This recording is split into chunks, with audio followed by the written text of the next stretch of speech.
So I was going to church, and every time I would step into the church building, I would feel very uncomfortable. So I was asked to go to a prayer meeting. But I tell you, on my way to the prayer meeting, I was at home, but on my way to the prayer meeting, as I was leaving my house or trying to get out of my house, I went for the doorknob to open the door and turn the knob to get out, but the knob would not turn.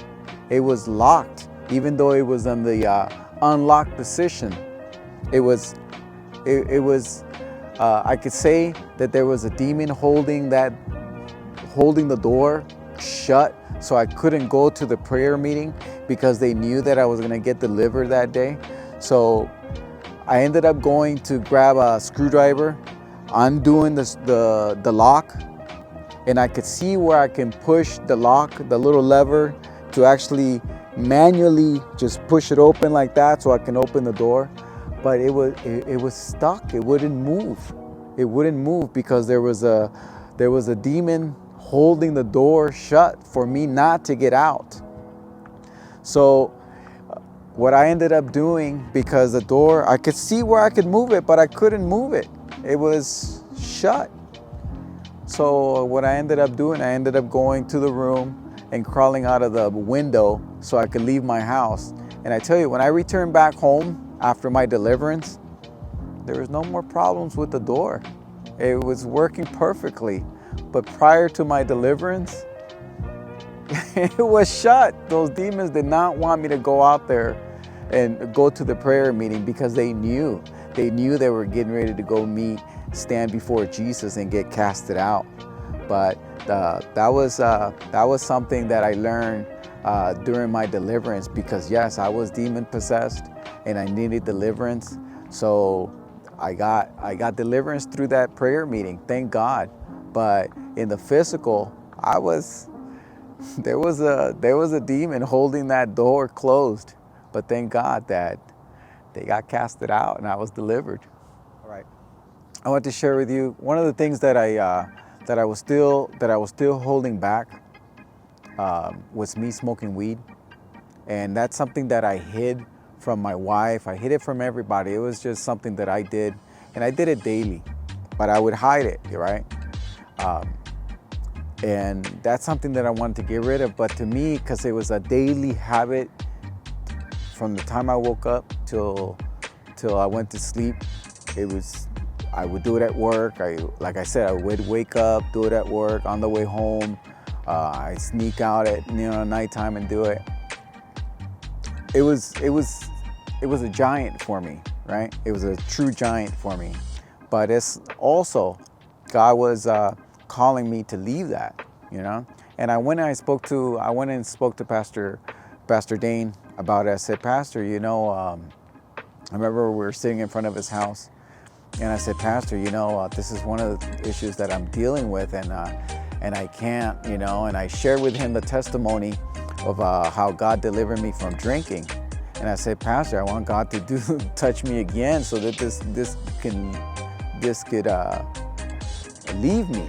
He goes, well, you want God to touch you again, but this time he wants you to do something about it. I said, okay, I said, but Pastor, it's a giant. He goes, but so why are you letting this giant rule your life? So when he said that, it struck something in me, because my middle name is David.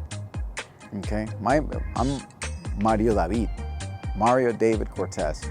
My middle name is David. Okay, and that story of David and the giant, came to my head, and I said, wow, David didn't do it under his power. He did it under God's power. I said, okay, if my middle name is David, then I'm gonna stand here, not with my power, but with your power, but I'm gonna stand against this giant. So what I ended up doing, I ended up going on a 3-day fast. And I said, God, you're gonna deliver me from this, but I'm gonna do this fast to show you that I can stand. And sure enough, I went in a 3-day fast, and that was back in June. Today is we're in January. So that was back in June, and that's another victory that God gave me. But see, it wasn't under my power, because I tried so many times. I said, this is the last one, so many times. But that was under my strength. But God is the one that fights our battles. But I wanted to show God how I wanted to humble myself and go on this fast and really pray. I said, God, I can't do this, but you can do it. And sure enough, thank God. Oh my goodness, thank God that giant was defeated, because it really was a giant for me. That was my drug of choice. And I was like, man, am I gonna go and be 50 years old, 60 years old? But no, but thank God, seriously, thank God, because my attitude, I'm not tired. My prayer life has increased. My devotional time with Him, the morning devotion, reading the Bible, just having a real intimate relationship with Him, to where I pray and I wait for His voice, and sometimes I hear it. Sometimes I hear it. Let me tell you about the voice real quick. And this is when God called me. God called me, and I knew, like I said, God had me when I was little. One of those times, I forgot to tell you, one of those times I came home from work, just a routine. Come home, go to the refrigerator, open up the refrigerator, grab a beer, and drink it.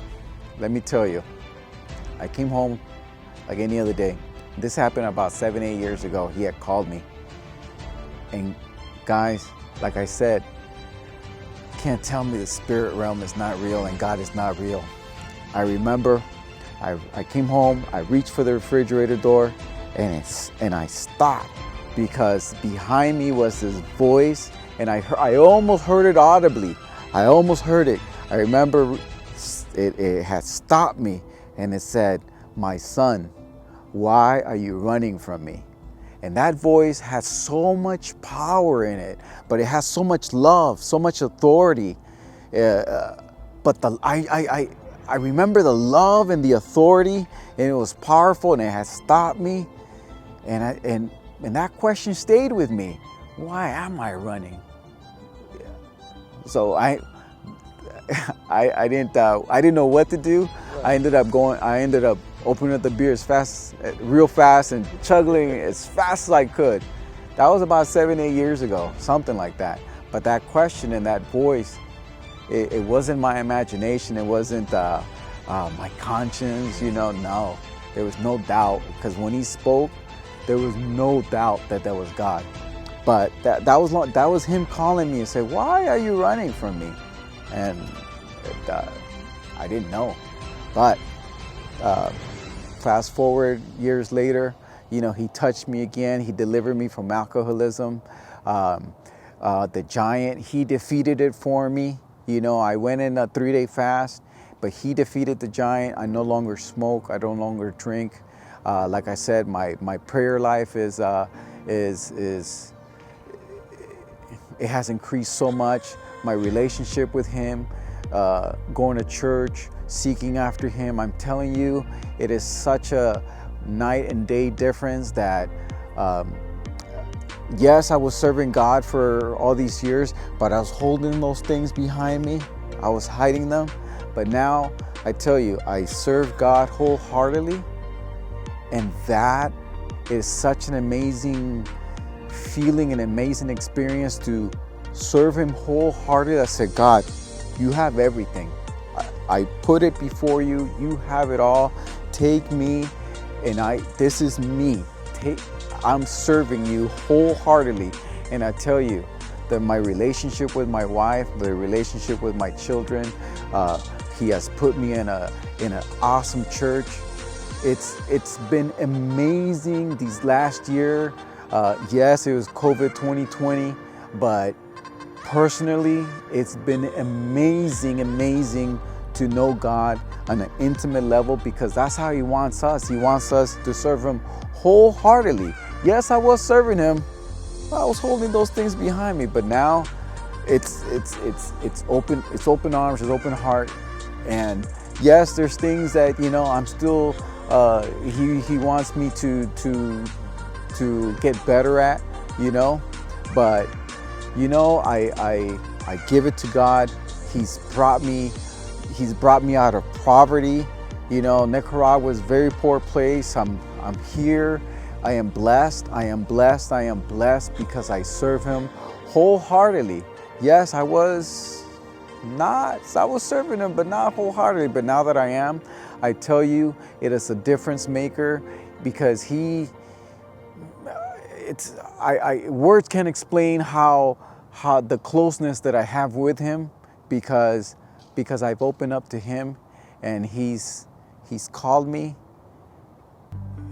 and I hear His voice. I just love serving God, and I want to share that with you, that He's brought me out of the darkness and into light, and I love Him so much, and I thank Him because I could have died so many times out there, but He didn't allow that. You know, He had me in His hand, and I just want to thank God and give Him all the glory, the honor, and the praise, because it wasn't under my power. It is Him who fights our battles. He fought it for me, and I am victorious. I am blessed. I am not cursed. I just love Him. I just love Him, and I want to tell you that if you're dealing with something, give it to God, because He's the one that's going to fight your battles, and He's the one that's going to give you the victory, because we have no power, but He is all powerful. I love God. Hallelujah. So, what would you say to that person out there that doesn't believe that God is real? He's having his doubts. What would you say? To say, when I was going through my deliverance because I was demon possessed, there was this entities inside of me. When I wasn't the one doing the praying, they were praying for me, and this spirit realm became so real to me because these voices spoke out of me. I felt like my body was going to turn into a snake, but the voices that were coming out of me was not out of me. It was these spiritual, demonic voices coming out of me. So to say that the spirit realm doesn't exist, it really, really exists, because that was my introduction to Christianity. It wasn't me after so many years in church. No, that was at the very beginning of my Christianity. It was so real. I want to say more real than this earth, because everything is so fake out here. But no, that was so real. To say that God is not real, when I was reaching for that beer, when I was reaching into my refrigerator to get that beer, that voice that said, God, that said, son, why are you running from me? That wasn't my conscience. It was such an audible voice. It had power, it had love, it had authority, and it spoke to me, the God of the universe. It wasn't my imagination. The God of the universe spoke to me, and that I'll never forget. It will stay with me the rest of my life, because He spoke to me. Let me tell you how I can describe it. I was hiking with my daughter, and we went to go see the sunrise, and the sun was going to come over the mountains, but it was kind of cloudy that morning, so it was cloudy, so you could see the sun rays, but you couldn't really exactly tell where the sun was going to pop out. Was it going to pop out here? Was it going to pop out over there? It was unclear. But when it did pop out, there was no doubt that that was the sun. The same way when God spoke to me, when I was reaching for that beer and He said, son, why are you running from me? There was no doubt that that was God. It wasn't an imagination.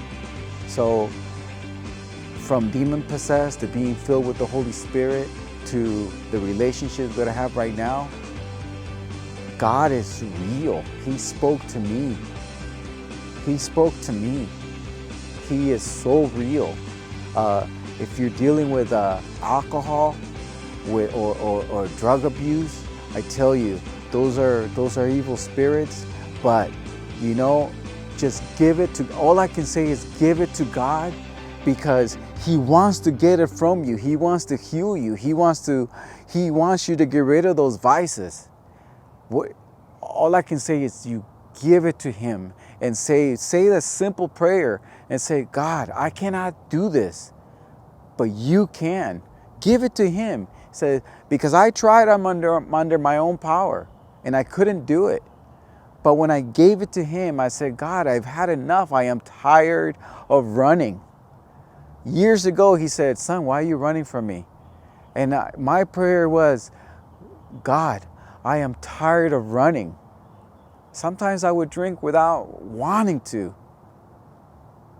I said, God, I am tired of this. And He took it from me. He delivered me. He delivered me from drinking, from smoking. But what you have to do is say, God, I give it to you. I am tired. I give it to you. And He'll take it from you. He'll deliver you. But He just wants you to simply say, give it to me. He wants you to just lay it before Him and say, God, you do it. I have no power, but you do. And He'll deliver you, because He's faithful. He's loving God. He wants to deliver you. But just present it to Him and say, here it is. You take it. You deal with it.